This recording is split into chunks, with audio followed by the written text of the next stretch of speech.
Kaya maminahon sa nato si Representative Rufus Rodriguez. Medyo taas-taas ni pero i-shorten lang nato.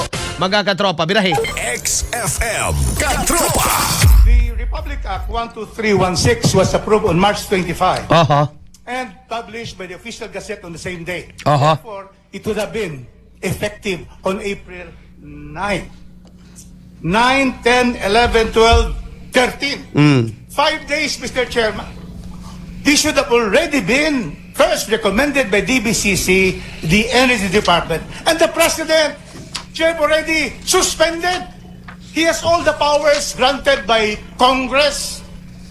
And we are saying that any delay, Mr. Chairman, will make our people suffer, especially the transport sectors and everybody, because of the rise of commodity prices.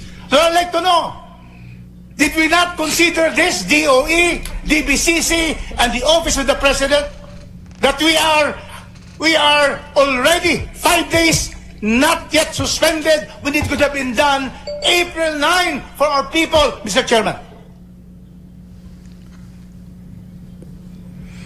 Mr. Chair. Luya man? Wala. Go ahead, please. Microphone, bandera. Di punggol. Yeah. Oh. First, the DOE, the DBCC, and the Office of the President. We are holding all of you accountable for the suffering of the Filipino people, which is now 5 days. Can you imagine lifting 3 pesos LPG, lifting gasoline? Gasoline now is 160 to 170 per liter. I mean, diesel, 160 to 70. 110 to 120 gasoline. May we know? Yusek Sales, please go ahead. Thank you, sir. Mr. Chair, the DOE has submitted their recommendation on the suspension of the excise tax. We had meetings at the Office of the Executive Secretary since 1.5 weeks ago. 1 week ago. Mr. Chair. Sa mangyod. Can we hear first from any representative from the DBCC? The DOF sits as the chairman of the DBCC. Go ahead, Yusek. Your Honor, the DBCC has already submitted the recommendation even before the effectivity of the law to the Office of the President. Mr. Chairman, so therefore you are seeing that the President is at fault. Why we still don't have this suspension? 5 days now, Mr. Chairman.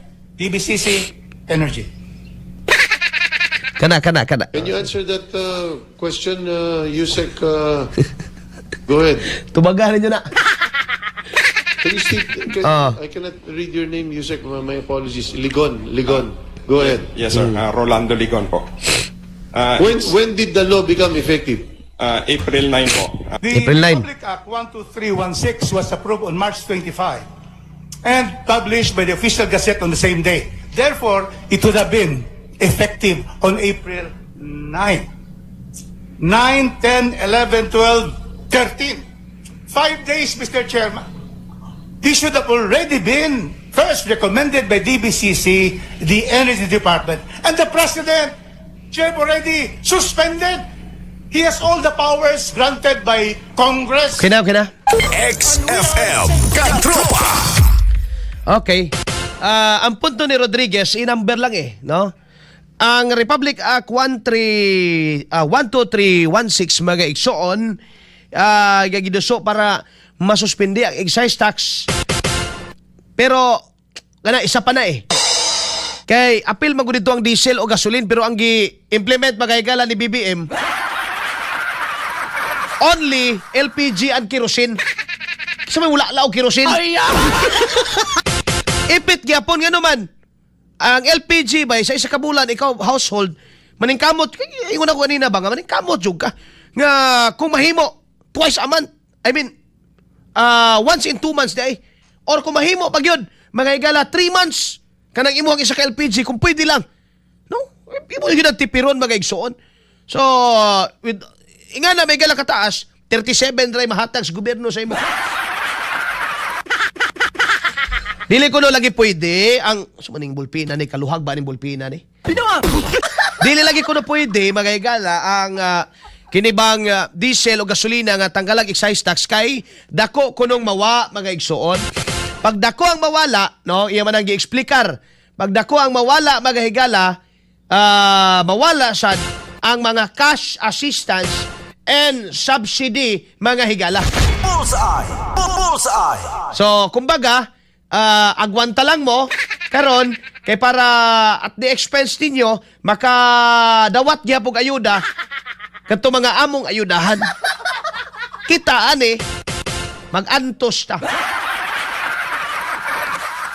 Matod pa magahigala sa presidente ang koleksyon gikan sa VAT gamiton mga higala gitumbok sa presidente nga gipili daw sa administrasyon ang pagmintinar may higala sa VAT sa produktong petrolyo, gasoline and diesel, so to speak, aron na doon ay igong pondo alang sa subsidiya. Oy! O ang benepisyo sa kwarta, cash assistance, alang sa tanang sektor, dili lamang sa transportasyon. Wa naman good po yung makawat pa, wa na income ang gobyerno. No? Binlan sa nato sila luoy pod. Matod ba magahigala sa presidente ang koleksyon gikan sa VAT gamiton sa pagpondo sa mga programa alang sa mga mag-uuma. Pila yatag sa mga mag-uuma? 2,000. Ultimo mga senador ni Palag kay ang 2,000 kuno mga higala nga ayuda sa mga mag-uuma. Wala kuno mga higala nagsalamin sa tinuod mga higala nga kahimtang og kaimportante sa mga mag-uuma, mura ra kuno yagaan ra hatagan ra 2,000. Tama man pod. Gamiton kuno mga higala alang sa senior citizen. Diya ka. Namatay naman lang gani in taon tos nanay Moralde diri sa Mangkilam. Wa man makadawat anang senior citizen. Kana bagi inyong gamiton. Masa pa, PWD, single parent, pinaagi sa pagpalapad sa benteng bigas. Unya ang mga senior citizen karon, og mopalit og benteng bigas, mag-online pa. Bungot sa ito'y nakalakiha.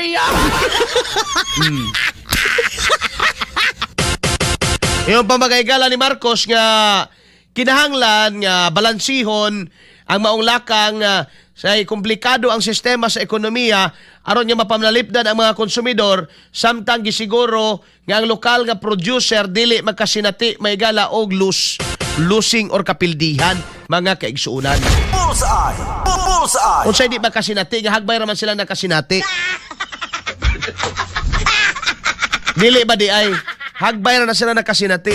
Ang uban gani mga producer, ang uban gani karon mga higala mga employer naghuna-huna ng mag-stop operation or mananggal lang usa may higala mag-cost cutting or mag-trim down sa ila mga higalang manpower. Ano kasagaran mahitabo mga kaigsuunan? Now, ang punto ni Rodriguez nga rin, ang Republic Act 12316 mga kaigsuunan, no, gipasar dia from the House of Representatives antod mga higala sa Senado, and then napirmahan March 25 and gisunod ba nila ang 15 days gihapon nga publication may gala sa Official Gazette. So, supposed to be April 9 mga higala, it should have been implemented. No? Pero April 9 wala pa eh. Diba? So, kano siya lang may gala na implementar karon pa lang adlaw. So, 5 days late na kuno, sumala magayagala ni Rodriguez. 5 days magayagala nga, unta, nadali-dali, at least man lang baka ginhawa ang mga Pilipino. Sige, gukdan ninyo na. Kaya yun pa si Rodriguez nga, ila daw i-hold accountable ang DBCC, ang DOA, o Office of the President, gumikan kay Yaya. Yaya bitaw. No, wa kasabot may galas panghitabo ron. Alas 9:17 na may galandag na sa atong bagbanang gumanuban. Collection sa VAT dagiton sa mga abat sa gobyerno kay gigutom na sa ang mga kanahan. Tudloin ninyo na unsaon paggamit sa emergency power basig wala siya idea unsa basin pod no. Pare palag na gani karon ang mga kongresista nga unsa man niya naa na ka emergency power gitagaan na kag emergency power imo na wala lagi bay dili ni wala tinuon niya concern bas mga Pilipino ra kung mabuhi mo diha kabuhi mo inyo kung mamatay mo problema na ninyo mo na nasa utok ni BBM now. Bullseye! Bullseye!